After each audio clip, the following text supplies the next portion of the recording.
Assalamualaikum warahmatullahi wabarakatuh. Perkenalkan, nama saya Nasyu Al-Fadilah dengan kode NIM 86067924, Fakultas Keguruan Ilmu Pendidikan, Prodi S1 PGSD. Dalam kesempatan kali ini, saya akan menjelaskan materi yang berjudul Pilar-Pilar Pendidikan dan Relevansinya di Era Digital dari mata kuliah Filsafat Ilmu. Semoga presentasi ini dapat menambah wawasan kita bersama.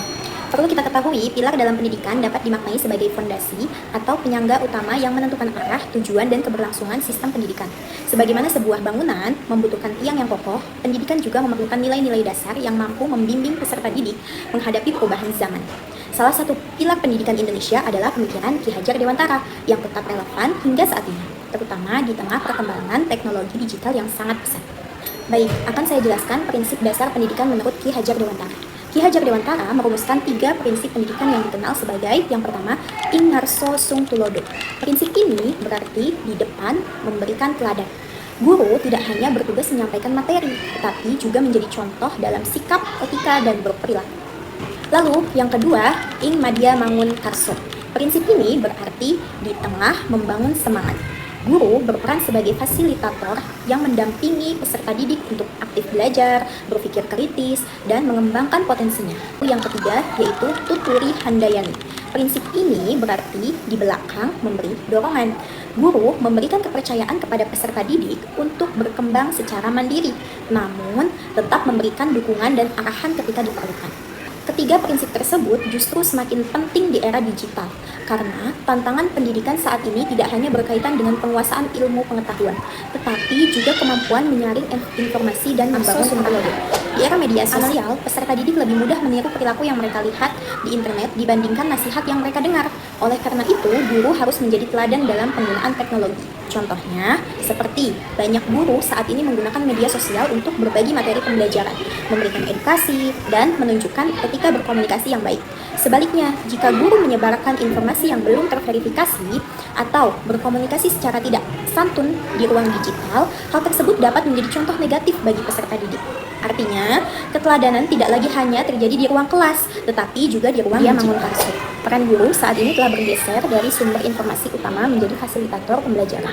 Informasi dapat diperoleh peserta didik dari internet, tetapi motivasi dan arahan tetap membutuhkan peran guru loh. Contoh, pada pembelajaran berbasis proyek dalam kurikulum Merdeka.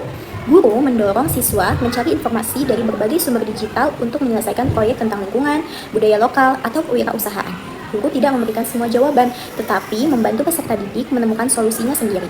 Hal ini menunjukkan bahwa guru berada di tengah peserta didik untuk membangun kreativitas dan semangat belajar. Era digital menuntut peserta didik menjadi pembelajar mandiri. Namun, kemandirian tersebut harus dibarengi dengan kemampuan berpikir yang kritis. Contoh, saat menggunakan kecerdasan buatan AI seperti ChatGPT atau mesin pencari, peserta didik perlu diarahkan agar tidak sekedar menyalin jawaban, tetapi mampu mengevaluasi kebenaran informasi dan mengembangkannya menjadi pemahaman sendiri. Dalam konteks ini, guru memberikan ruang kebebasan sekaligus pendampingan agar peserta didik tidak bergantung sepenuhnya pada teknologi. Lalu, selain itu saya akan menjelaskan tantangan penerapan di era digital.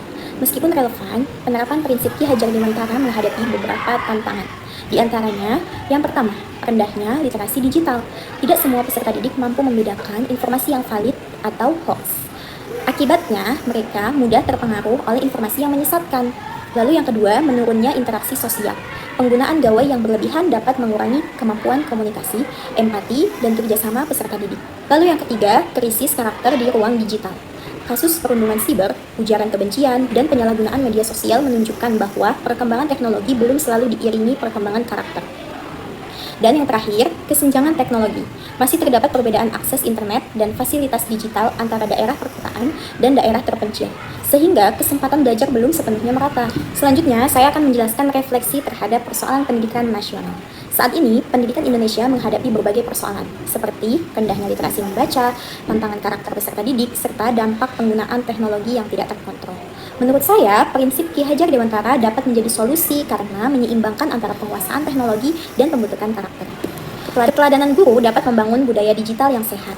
Pendampingan guru dapat meningkatkan motivasi dan kreativitas belajar. Sementara, pemberian kepercayaan kepada peserta didik dapat melatih kemandirian dan tanggung jawab. Dengan demikian, pendidikan tidak hanya menghasilkan peserta didik yang cerdas secara akademik, tetapi juga memiliki karakter, etika, dan kemampuan beradaptasi dengan perkembangan zaman. Demikian penjelasan dari materi yang dapat saya sampaikan, semoga bermanfaat dan menambah wawasan mengenai pentingnya pendidikan di tengah perkembangan teknologi saat ini. Terima kasih atas perhatiannya. Wassalamualaikum warahmatullahi wabarakatuh.